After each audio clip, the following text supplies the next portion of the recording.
የኢትዮጵያ ሕዝባዊ አብዮታዊ ፓርቲ ኢህአፓ እየተዘጋጀ የሚቀርብ ፍኖተ ዲሞክራሲ የኢትዮጵያ አንድነት ድምፅ ነው። ጤና ይስጥልኝ። እንደምን አመሻችሁ አድማጮቻችን። ዛሬ ሐሙስ መጋቢት 10 ቀን 2018 ዓመተ ምህረት ነው። የደምቢ ዶሎ ዩኒቨርሲቲ ተማሪዎች የነበሩትና በአክራሪ የኦሮሞ አሸባሪዎች የታገቱት ተማሪዎች ጉዳይ እስካሁን እልባትን አላገኘም። ብዙዎቹ ልጃገረዶች የሆኑት እነዚህ የአማራ ወጣቶች ከታገቱ ሐሙስ መጋቢት 10 ቀን 2270 ቀናት አለፋቸው። የወጣቶቹ ሰቆቃ ያብቃ እንበል። እስከ መቼ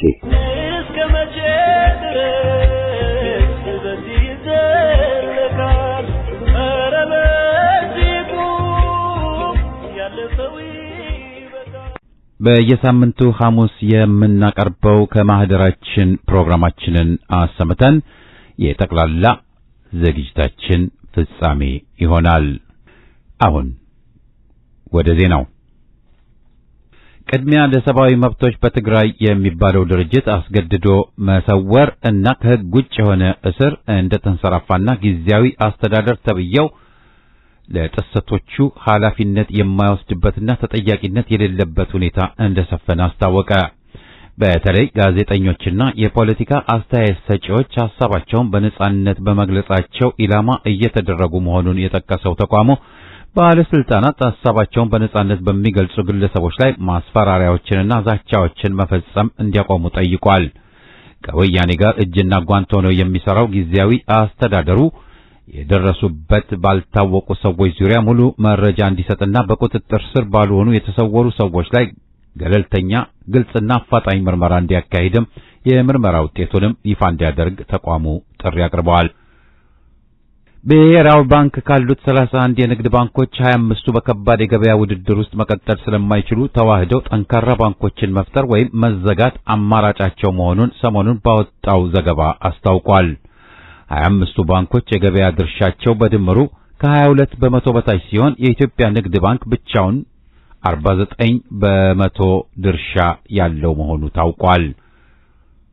ፊንቴክ የሚባለው ድርጅት የቻይና የኤሌክትሪክ መኪና በግማሽ ክፍያ በ3 ወር ውስጥ ባለቤት ትሆናላችሁ፣ ቀሪውን ደግሞ በባንክ ተከፍላላችሁ ብሎ ከ450 ግለሰቦች ከእያንዳንዳቸው 1.3 ሚሊዮን ብር ሰብስቦ ከተሰወረ ወራት አልፈዋል።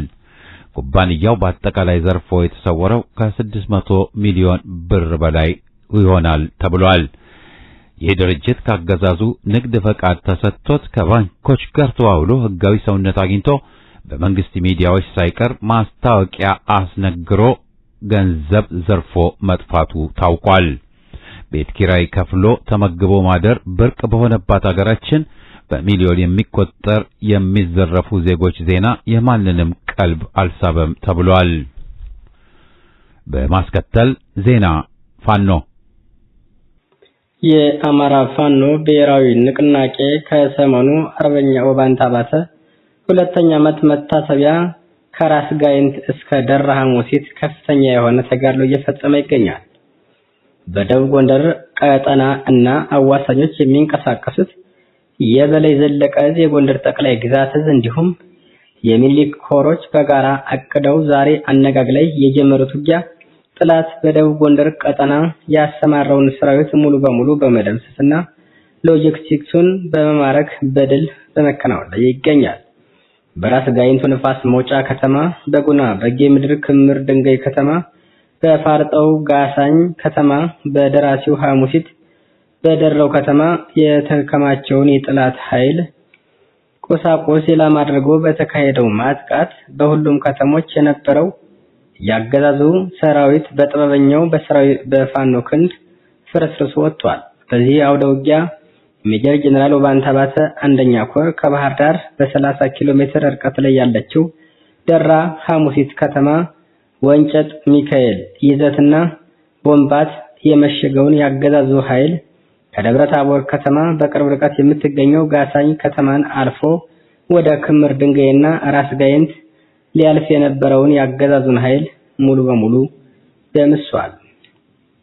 በዚህ አውደ ውጊያ 9 ብሬን፣ 3 ዲሽቃ፣ 120,000 ተተኳሽ፣ 453 AK 47 ክላሽ፣ 135 የአድማ ብተና ምርኮኛ፣ 251 የተደመሰሰ፣ 7 RPG ከነሙሉ ተተኳሹ፣ ከ10 በላይ ፓትሮሎች፣ 28 ሎጂስቲክስ የጫኑ ተሽከርካሪዎች፣ 51 የሬዲዮ መገናኛ ራዲዮ፣ በርካታ የጭስ ቦምቦችና ሌሎች ወታደራዊ ቁሳቁሶች ማርከዋል። የአፋብን ጎንደር ጠቅላይ ግዛት 206ኛ ከፍ ያለው ደሴ ኮር ንፋስ መውጫ ከተማና ጉና በጌ ምድር ክምር ድንጋይ ከተማ ላይ ወታደራዊ ጥበብ የተሞላበት የከተማ አውደ ውጊያ በማድረግ ጠላት ላይ ከፍተኛ ምት ማሳረፍ ችለዋል። በዚህ አውደ ውጊያ 3 ዲሽቃ፣ 10 ብሬን፣ 500 በላይ ክላሽ ኮብ፣ 65 አብራረው፣ 13 አይኮም የመገናኛ ሬዲዮን፣ 1 FSR መኪና፣ 5 ፓትሮል መኪኖች፣ ከ100,000 በላይ የተለያዩ ተተኳሾች ገቢ ሆነዋል። ከ100 በላይ የአድማ ብተና አመራርና አባላት የብልጽግና ካድሬ አመራሮችና ሚሊሾች ሲማረኩ ከፍተኛ ኃይሉ ደግሞ ሙትና ቁስለኛ ሆኗል። የሚኒሊክ ዕዝ የ303ኛ ኮር 81ኛ 16ኛ ክፍለ ጦሮች የ106ኛ ኮር 22ኛ ክፍለ ጦር በደቡብ ጎንደር ጋይንት ንፋስ መውጫ ከተማ ላይ በሚገባ ተመቷል። በዚያው አውደ ውጊያ የሚኒሊክ ዕዝ 303ኛ ግዙፍ አሳምነው ኮርና የ106ኛ ደገው መብረቅ ኮር አሃዶች የተገኘ ምርኮ ነው።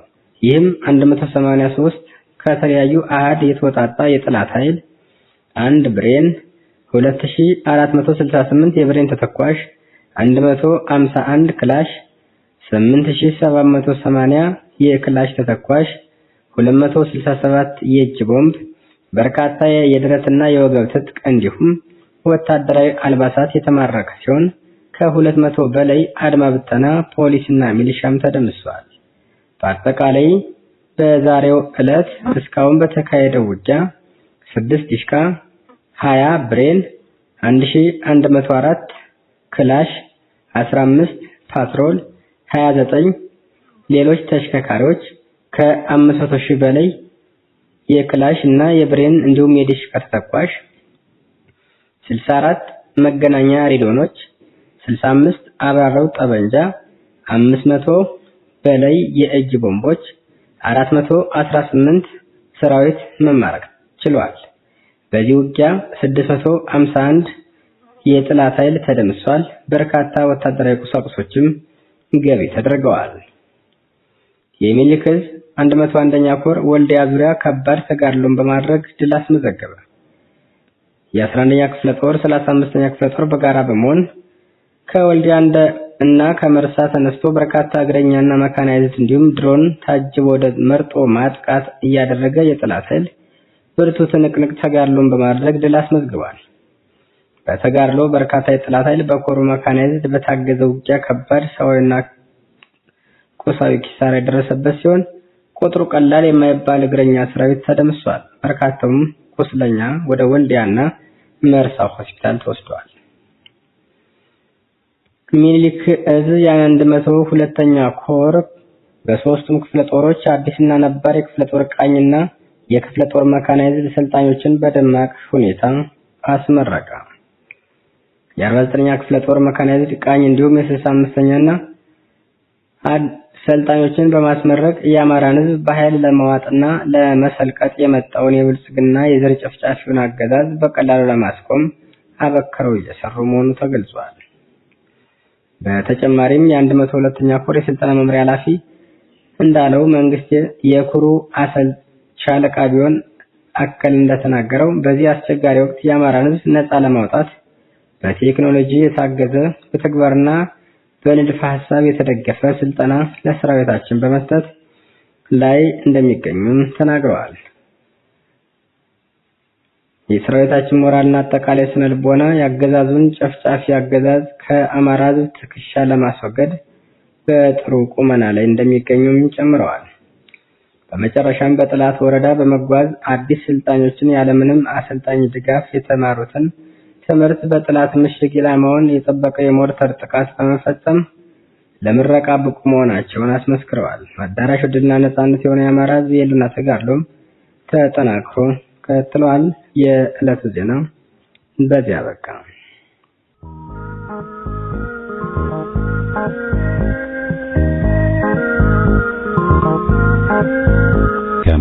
ከማህደራችን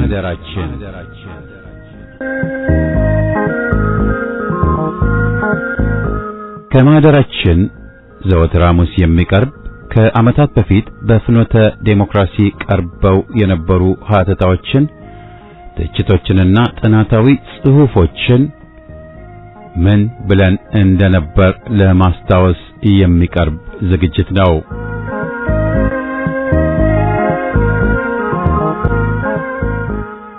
ዲያብሎስ ምን ቢጨምት ባህታዊ አይሆንም። ትምህርት ካስፈለገ የሚካሄደው የኮሎኔሉና አውሬ ጭፍሮቹ ጸረ ሕዝብ፣ ጸረ ተዋህዶ ጸያፍ ዘመቻ በአያሌው ትምህርታዊ ሆኖ ይገኛል። እያደረግን ያለው ለረጅም ጊዜ ስናስብበት የቆየነውን ነው ሲል አንዳቸው እንደተናገረው ድርጊታቸው ስህተት ወይም አዳልጧቸው ሳይሆን ይሁነን ብለው እየፈጸሙት ያለ ነው። ከቡራዩ ግድያ እስከ ሻሸመኔ ኦርቶዶክሶችን መፍጀትና የሸገር ምስረታ ቧልት ድረስ ታስቦበት ተወስኖ የተደረገ ነው። ይህ ወንጀል ደግሞ አላዛዣቸው ኮሎኔል ፈቃድ ከቶም በተግባር የዋለ አይደለም።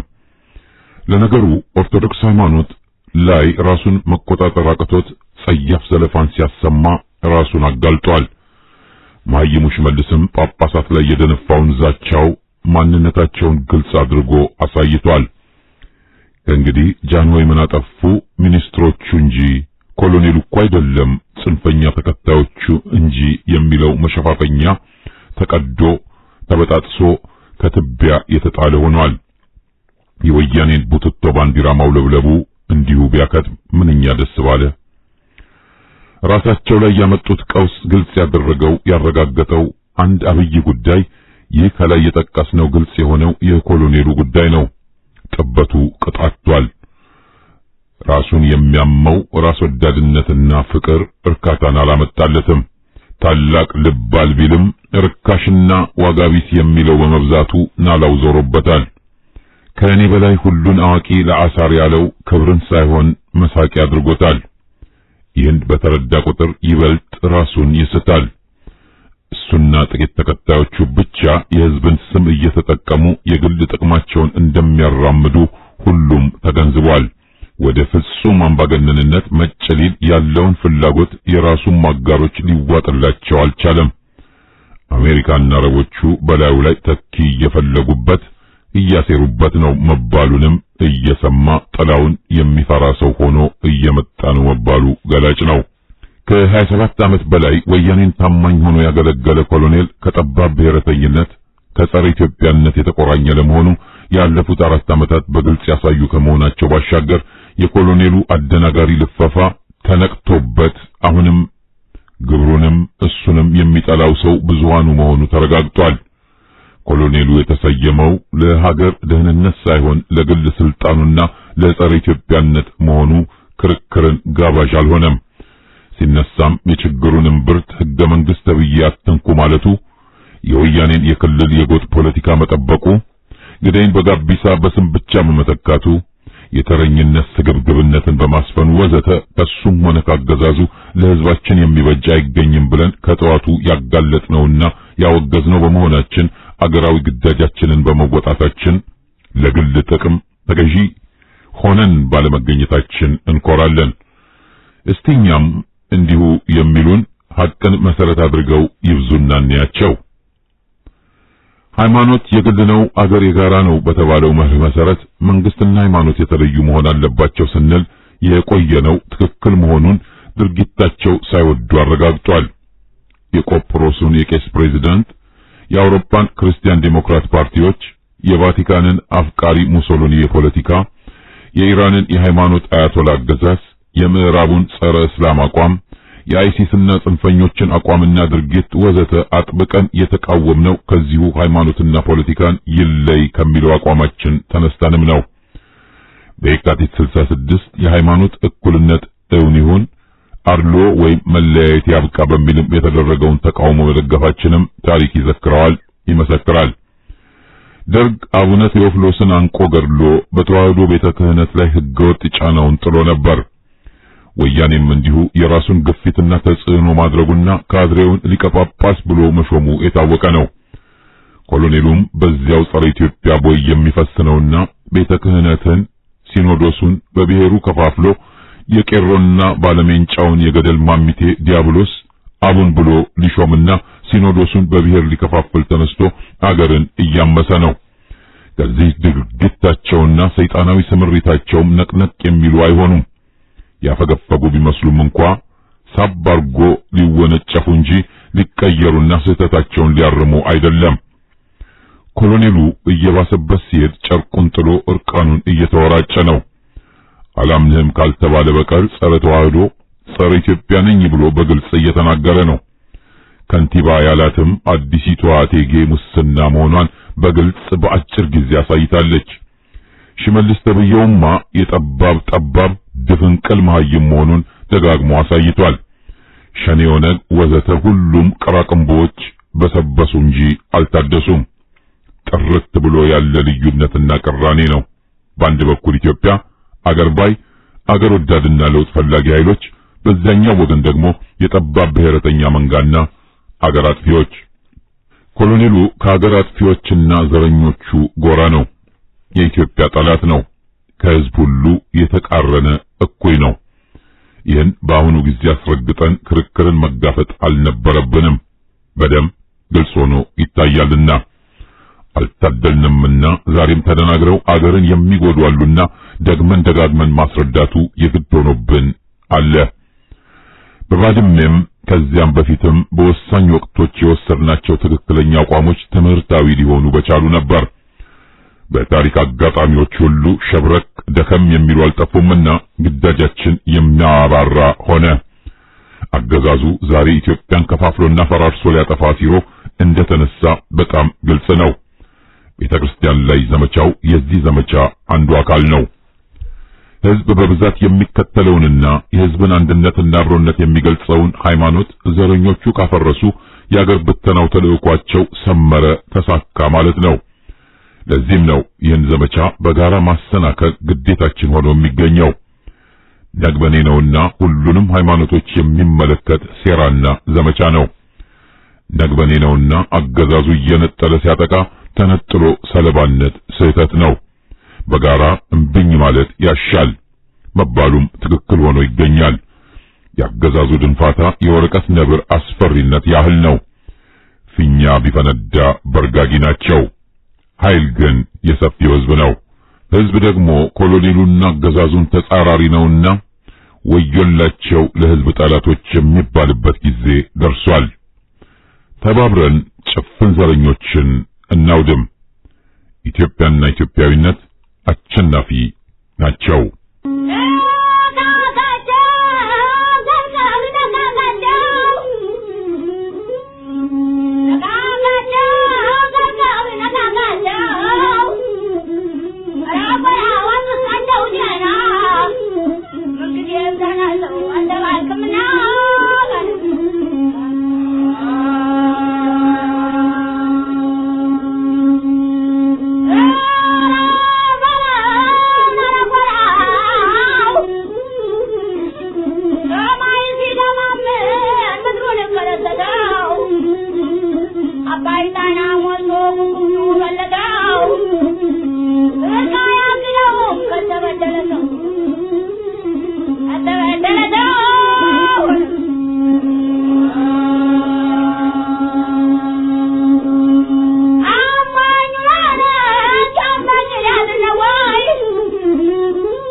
የቄስ ነጋዴ ይሆናል ወንበዴ ይሆናል ሳዊሮስ።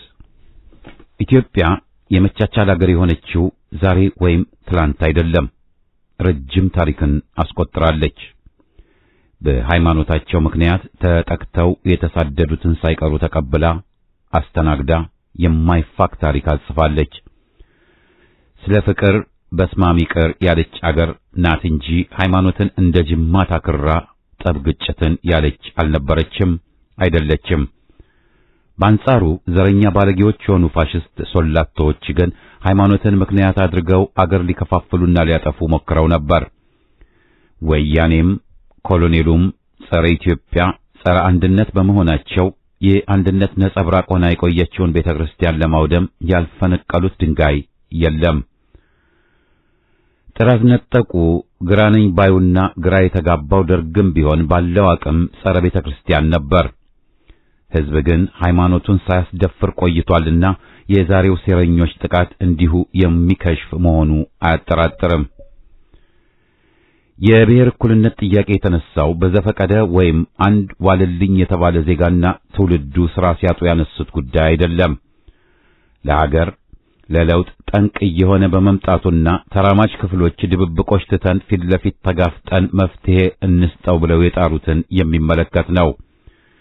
የራስን ዕድል በራስ መወሰን ሲሉም በነበራቸው ርዕዮት መሰረት መብትን አውቆ አንድነትን በዴሞክራሲ ማጽደቅ በሚል እንጂ በጎጥ እንሸንሽን በሚል ስርዓተ አልበኝነት አልነበረም። በጎጥ እንሸንሸን በሚል ስርዓተ አልበኝነትም አልነበረም። ጠባቦች መርሁን በአሉታዊ ለጥጠው መገንጠል፣ ሁሌም መገንጠል ብለው ስህተታቸውን ሊያሰፍኑ ቢጥሩም ሐቀኛ መፍትሄ ፈላጊዎቹ እነ ዋለልኝ ጭምር ግንጠላም ከቶም ለሰኮንድ አላቀነቀኑም። ሐቁ ይህ ነው። ይኸው ከ50 ዓመት በላይ ኢህአፓ የአገር አንድነት ብሎ ገንጣዮችን ተጻሮ ሲታገልና መስዋዕትነትንም ሲከፍል ቆይቷል። ይህንን ሊል የሚችል ሌላ ማንም ኃይል የለም። ሁሉም ተጎንብሰዋል፣ ለሹመት ሲሉም ተሞዳምደዋል። ጨቋኝን ገንጣይ ሙሴ ብለው በታሪክ መድረክ ቆሽሸዋል። ዛሬ ግን ታሪክ በራዦችና ከላሾች መድረክ አጨናንቀው ሐሰት ሐቅ ነኝ ብላ ልቦለድ እውን የነበረ የሆነ ተብሎ የኢህአፓ መስራቾችና ተራኪዎች ከማዕሸን ፈልተው ድብልቅልቁ በወጣበት ጊዜ ላይ ደርሰናልና ነጋጠባ ሐቁ ይህ ነው ብለን ማቅረቡ የግድ ሆኖ ይገኛል። ሳዊሮስ የዲያብሎስ ሎሌ እንጂ ጳጳስ የሚያሰኝ የዶሮ ያክልም አጥንት የለውም። ሲኖዶሱ ላይ የመጣው ጥቃት ያገዛዙ ነው። የአገር ማፍረሱ ዕቅድ ዋና አካል ሴራ። ዘረኛው ቄስ በራሱ የወጠነው አይደለም። ባለምንጫውም ኮሎኔሉም አቅደው የገፉት ነው። አንድነትን ለማፍረስ ቤተክርስቲያንን ማፍረስ፣ አማርኛ ቋንቋን በጉራማይሌ ይዘት ማሳጣት፣ ታሪክ መካድና አኖሊያዊ ይዘት ማላበስ፣ ሪያን በሬ ማለትን ማስፈን ብለው አምረው እየሰሩበት ነው። አደብ ገዝተው ተሳሳትን ብለው የሚመለሱ ሳይሆን ኮሎኔሉ የሕዝብን ሃይማኖት ሰለጠንኩ ብሎ ሲዘልፍ እንዳረጋገጠው የሚቀጥሉበት ነው። ከወዲሁ ሕዝብ አገር ሃይማኖቱን ለማስከበር ቆርጦ መታገል፣ ትግሉን መቀጠል አለበት እንጂ እርቅ ገለመሌ ብሎ እጆቹን ማጠፍ፣ ሰይፉን አፎቱ መክተት አይጠበቅበትም። አገራችን በተቃውሞና አድማ መናጥ አለባት። የሰይጣን ልጆች ይውደሙ መባልም ይኖርበታል። የድርሻቸውን ተወጥተው ባለፉ ሰዎች ላይ የሚባለውና የሚጻፈው ሐሰት በርክቷል። ወያኔዎችም ምድር አንቀጠቀጥን ብለው ሐሰት በኩንታል ሲጭኑብን እንደነበር አልረሳንም። ሽንፈታቸውን አልቀበል ብለውም ዳግም ሊያንሰራሩ በአሜሪካ ታግዘው እየጣሩ ናቸው። ሲያምራቸው ይቀራል የምንለው ነው። ታሪክና ሐቅ የሚነጣጠሉ አይደሉም። ዘንድሮ ግን ፍቅር ብለው ጥላቻን የሚያራግቡ የሚያናፍሱ ከበዙበት ወቅት ደርሰናልና ጥላቻንም አለማመን ብልህነት ሊባል ደርሷል። ሰውም ኀፍረተ ቢስ እየሆነ ነውና ያልሆንከውን ነበርክ ሲሉት፣ ያልዋለበትን ጦርነት ሲተርኩለት፣ ውዳሴ ምስጋና ሲሰጡት ይገባኛል ብሎ ተቀባይ ሆኗል። እግዚኦ ያሰኛል። ትግላችን ሐቅን ወደ ቦታዋ መመለስን የሚመለከት ነው። የአገር ታሪክ ከተካደ ከተበረዘ የጸረ ኢትዮጵያ ኃይሎች ግብ ወደ ስኬት ይጓዝላቸዋል። ኦነግ፣ ወያኔ የኢትዮጵያን ታሪክ በሐሰት የሚያቆሽሹት አለ ምክንያት አይደለም። አገር ወዳዶችም ጸንተው ታሪክን ለመጠበቅ ዘብ ይውጡ ስንል የቆየነውም እንዲሁ በምክንያት ነው። ዝም ካልናቸው ሃይማኖት አገርን በቀላሉ ያፈርሳሉ። ማፈናቀል ብቻ ሳይሆን አገር ቀምተው ለስደት ይዳርጉናል። ፍልስጤም እንሆናለን። ሌላ ድግስ የላቸውም ለኛ። ዓይን ያለው ይይ፣ ጆሮ ያለው ይስማ። አገር ታሪካችንን እንጠብቅ። ዘረኛው አገዛዝ በጋራ ትግላችን ይውደም። ቡትቶ ባንዲራዎች ይቃጠሉ።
ፋኖ ከጦር ዝግጁነቱ ባሻገር የፖለቲካውን አመራር መልቀቅ የለበትም።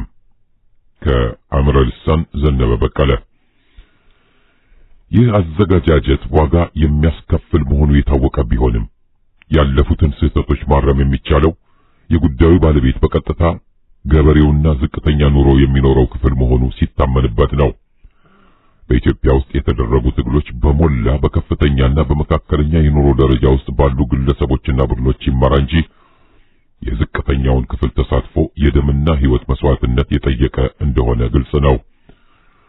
ይህ አደረጃጀት በየሁኔታው ወክለነዋል ባሉት ክፍሎች የሐሳብ መገለባበጥ ሲሞቅና ሲቀዘቅዝ በመገኘቱ ትግል ፍሬ እንዲያጣ ሆኗል። የልሂቃኑ ሸርና ደባ የእኔነት ስሜት አይሎ በመገኘቱና ገበሬውንና የዝቅተኛ ሕይወት ተጋሪውን ያገለለ በመሆኑ ለዚህ ተደርሷል። ይህ ሁሉ መከራ የሚከፈልበት ምክንያት እውነተኞቹ የሕዝብ ተቆርቋሪ የሀገሪቱ ልጆች በሐሰተኞች ተገፍተው ከትግል እንዲወጡ በመደረጉ ነው። ምንም እንኳ ሐሰተኞቹ ብቸኛ ተቆርቋሪ ለመምሰል ቢሞክሩም የትግል ይዘቱ ይቀያየር እንጂ እውነተኛን ትግል ሊያስቀር የሚችል ኃይል እንደማይኖር ተረጋግጧል። ኢትዮጵያም በተጠመደላት ወጥመድ ውስጥ እንዳትገባ ሌት ተቀን ሳያንቀላፉ ሕዝብን የሚቀሰቅሱና የሚያስተምሩ ልጆቿ ቢያንስ ከአሁኑ የከፋ ደረጃ ላይ እንዳትደርስ ምክንያት ሆነዋል። ምንም እንኳ ብሔረተኝነትን ደግፈው ሕገ መንግሥት እስከ ማርቀቅ የደረሱ የአማራ ምሁራን ጭምር መኖራቸው ቢታወቅም በብሔር ስም የተደራጁ ስብስቦች የፖለቲካ ፓርቲነት ካባ እየደራረቡ ያዙን ልቀቁን በማለታቸው የሚመጣ ነገር የሌለ መሆኑን እንደ ፕሮፌሰር አስራት ወልደየስ ያሉ ምሁር ለአማራው መብት በመሟገት ሕይወታቸውን ለትግል አውለዋል። ታሪክና ትውልድ የሚዘክራቸው በርካታ የኢትዮጵያ ልጆች ለጊዜው ገድላቸው ተሸፍኖ ቢቀርም የልሂቃኑ ኮንፈረንስ በድሆች የባህል ጭፈራ ታጅቦ ይወደስ እንጂ የትግሉ መጨረሻ ድሃውን ከተከታታይ እልቂት አላተረፈውም። ብሔረተኞች ድል አድርገናል ሲሉንም የራሳቸውንና የዘመዶቻቸውን ሕይወት ለመለወጥ መሆኑን በማሳየት ነው። በየውጭ አገሩ ባንክ ውስጥ ለልጆቻቸው ገንዘብ ያስቀመጡ ቢከፍቱት ተልባዎች ከዚህ በኋላ በመምለጭለጭ የሚገኝ ነገር አለማኖሩን ማወቅ ይኖርባቸዋል። ድሃውን የነሱ ሀብት ጠባቂ የማድረግ ብቻ ሳይሆን በኖረበት አካባቢ እንዳይቆይም የመኖር ዋስትና ፈቃድ ሰጪና ነሺ ሆነው ለመታየት ሲፍጨረጨሩ ያሳዩን እነዚሁ የፊደል ቀማሽ አብዮተኞች ናቸው። ፊደል ቀማሾቹ ለነሱ አመቺ ነው ብለው ባመኑበት ወቅት ሁሉ ትግሉን አቋርጠው ታጋዩን በትነው እንደሚሄዱም ተደጋግሞ ታይቷል። ብሔረተኝነት በሰው ሲለካ የዘረኝነት ክራባት አሳሪና የፋሽዝም ኮት ለባሽ እንደሆነ ብሔረተኞች አስገንዝበውናል። ለዘላቂው የኢትዮጵያ ፖለቲካ አፈጮሌነት የመዝረፊያ መሳሪያ መሆኑ ለሕዝብ እንዲጋለጥ ተደርጓል። ስለዚህም ከዚህ በኋላ የሚደረግ እንቅስቃሴ ሁሉ ገበሬውንና የዝቅተኛ ኑሮ ገፊውን ያካተተ መሆን ይገባዋል። ድሃ የመብቱ አዛዥ ቢሆን ኖሮ ባለፈው ትግል ውስጥ ተገፍቶ ባይወጣ ኖሮ ቢያንስ ከሀገር ውጭ የሚሸሽበትም ገንዘብ የሚደብቅበትም ስፍራ የሌለው በመሆኑ እንደ ፊደል ቆጣሪው በባዕዳን የሚደገፍ የዘር ፖለቲካ ባላራመደ ነበር። ስለሆነም ካሁን በኋላ ለሌላ አካል በአደራ የሚሰጠው የትግል አመራርም ሆነ የስልጣን ተዋረድ መኖር የለበትም። ስልጣንም ሆነ የትግል መሪነት ለአራሽ ቀዳሽ ተኳሹ የፋኖ ታጋይ ብቻ የሚለቀቅ ተግባር መሆን አለበት።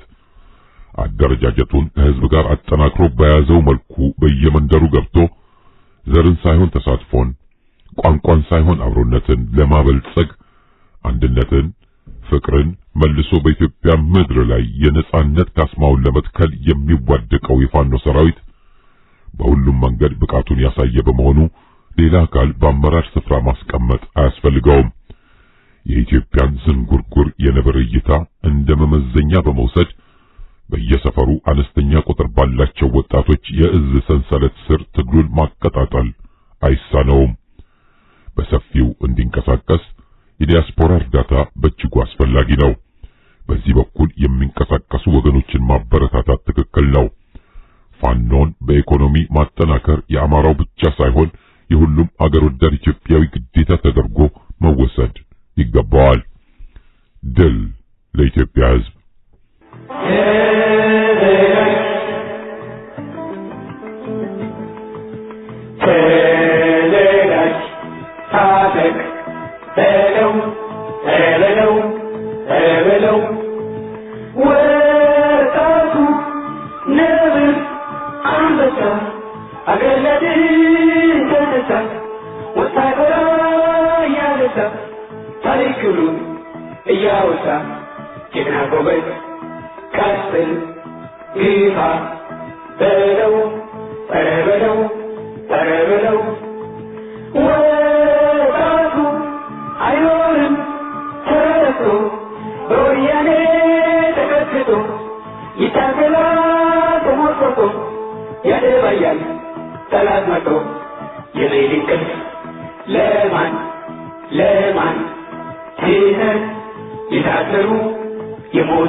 ኢትዮጵያ አገሬ ጀግናሽ ኩራት ክብርሽ ውድቀቱ የደረሰ መቃብሩ የተማሰ አገዛዝ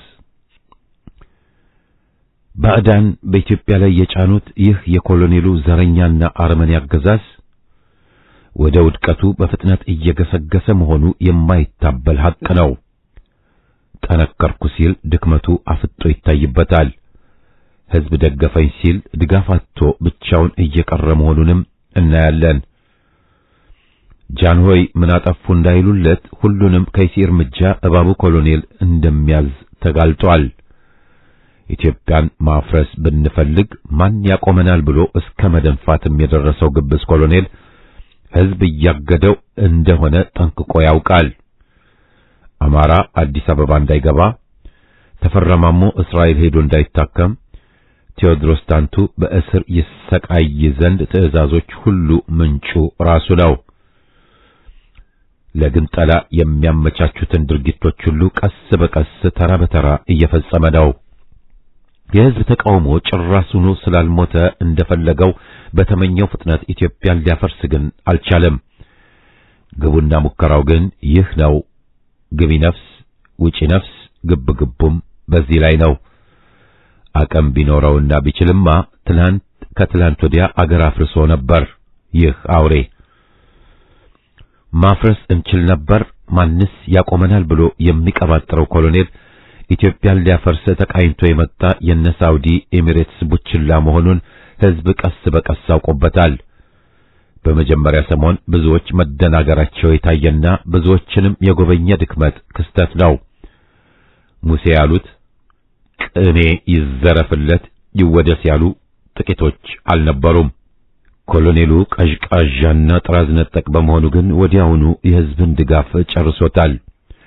ኦነግ አቋም ባልቀየረበት እነ ለማ መገርሳን ኤርትራ ልኮ በሌጣው ግባ ብቻ ጋብዞ አመጣው። የኦነግ ፍጡር ሸኔን ባንኮችን ይዘርፍ ዘንድ አግዞ አጠናከረው፣ በሕዝብ ላይ ማሰማራው እንደ ክፉ ያንበጣ መንጋ። የተከተለውን ሁሉም ያውቃል።